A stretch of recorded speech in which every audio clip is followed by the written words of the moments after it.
আসসালামু আলাইকুম সম্মানিত খামারি। প্রান্তিক খামারিরা একটা ভুল করে। সেই ভুলটা হলো তারা 1.5 মাস 2 মাস 2.5 মাসের বাছুরকে ভ্যাকসিন দিয়ে দেয়।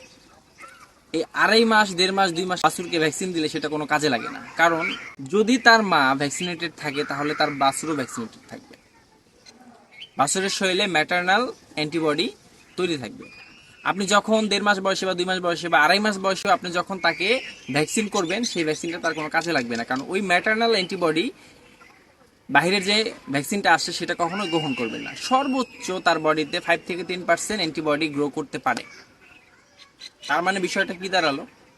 ও আচ্ছা, এখানে আপনি ভাবতে পারেন ঠিক আছে, আমার মায়ের অ্যান্টিবডি যেটা আছে ওইটা এবং বাহিরের থেকে আমি যে ভ্যাকসিন দিলাম সেটা, এই দুইটা মিলে তাহলে অ্যান্টিবডি ভালো গ্রো করলো, আমার বাছুর সুরক্ষিত হলো, কোনো এফএমডি এলএসডি আক্রান্ত হবে না আমার বাছুর।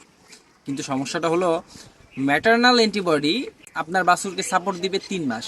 3 মাস পর এই ম্যাটারনাল অ্যান্টিবডি বডি থেকে চলে যাবে, মানে মায়ের সুরক্ষাটা চলে যাবে। তখন বাছুরের নিজের থেকে সুরক্ষা তৈরি করবে, নিজের অ্যান্টিবডি তৈরি করবে। মেন সমস্যাটা ওই 3 মাস পরেই শুরু হয়। যখন মায়ের অ্যান্টিবডি চলে যায়, বাছুরের শরীরে দেয়া থাকে মাত্র 5% বা 10% অ্যান্টিবডি, সেই অ্যান্টিবডিটা এলএসডি এফএমডির এগেনস্টে কখনোই কাজ করতে পারে না। তখন আপনার বাছুর ইনফেক্টেড হয়ে যায়।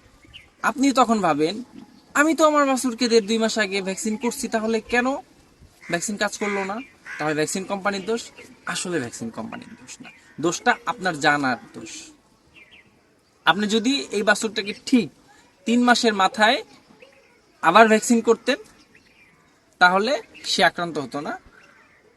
অথবা ওই 1.5 মাস 2 মাসের মাথায় না করে ম্যাটারনাল পিরিয়ডটা শেষ হতো, মানে 3 মাস শেষ হতো, তখন আপনি তাকে ভ্যাকসিন করতেন, তাহলে বাছুর এফএমডি অথবা এলএসডি ভাইরাস বা অন্য যে ভাইরাস বলে সেগুলোতে আক্রান্ত হতো না। আশা করি আপনারা আমার ভিডিওটা বুঝতে পারছেন আমি আসলে কি বলতে চেয়েছি আমার ভিডিওতে।